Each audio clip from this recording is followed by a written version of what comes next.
But you like going back immediately, right? Oh yes, 100%. A lot of people agree. 100%. A lot of people agree with Yes. that. Thank you. You're welcome. Very good job. Dr. Paul Peterson is the Director of the Program on Education Policy and Governance at Harvard University and Hoover Institution Senior Fellow. Dr. Peterson, we've heard an awful lot, including from the President and the Vice President, CDC Director, and others, about the relative problems that children could face if they are in indefinite lockdown. Would you please expand on that as a doctor?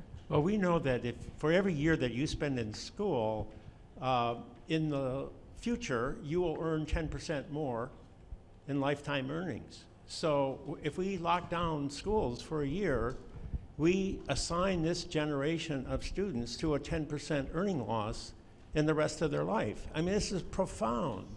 That the costs are vastly greater than people have appreciated. To say nothing about the importance of young people being together with one another. The most important element in social growth is being with your peers, with your own friends and neighbors, and not being isolated in a setting where you don't have social relationships.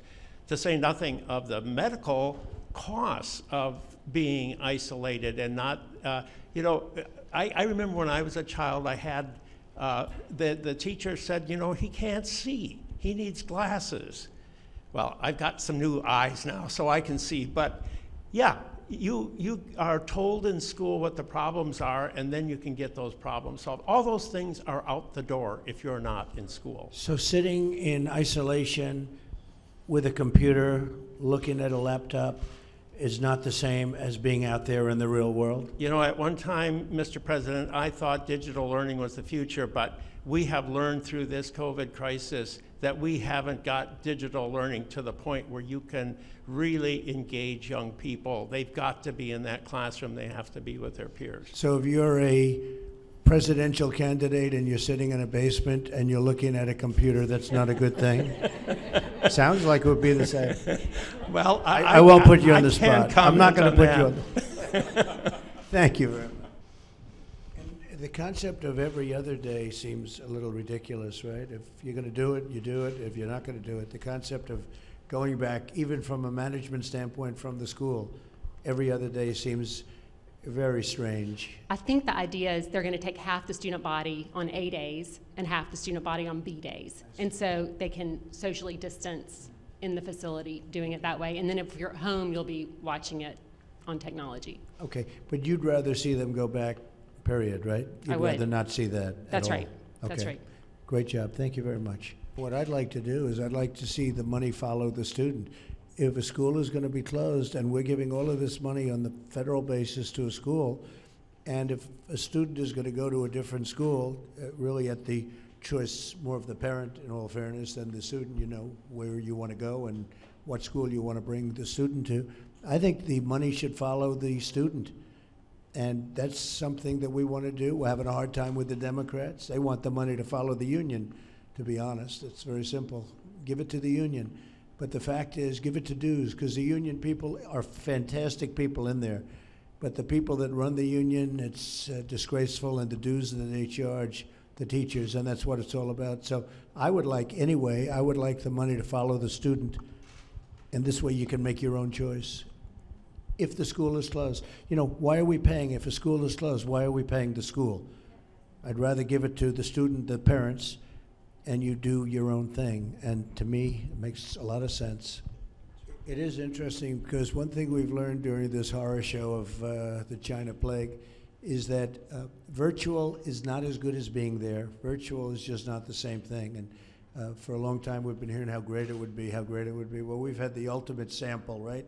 Namely the whole country practically, and it's not as good. We've also learned that telehealth is very good. Telehealth is up 3,500%. It's great. Can you imagine that 3,500 where people can stay in their homes, their apartments, wherever they are, and they can not have to go to hospitals and doctors and everything else? That's been an incredible success. Who would have thought? That's become tremendous and really has been good. But the virtual learning is not like being in a classroom. And we've learned that, I think, very strongly in almost all cases. People thought for a long time that would be the answer, but that's not the answer. The answer is an old-fashioned one, isn't it, huh? Thank you. Great job you do in Florida. Thank you very much. We have a man with us who's a great expert from Stanford. He's working with us. He's consulting with us. And he's going to be at our press conference in a little while at 5:30. But maybe Scott Atlas, Dr. Scott Atlas, could say just a couple of words, and we're going to be covering it in more detail in a little while. And you folks are, if you're interested in watching, we'd love to have you. Scott, please. Okay, thank you, Mr. President. It's a great honor to be asked to help out in any way I can, and the event I thought was terrific. I want to thank everyone for participating, and sort of to reiterate the bottom line on this, as the President and Vice President and Secretary DeVos have said, which is we know that the risk of the disease is extremely low for children, even less than that of seasonal flu. We know that the harms of locking out the children from school are enormous.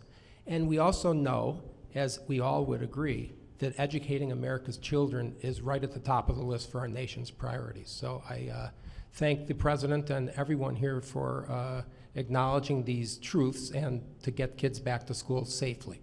Thank you.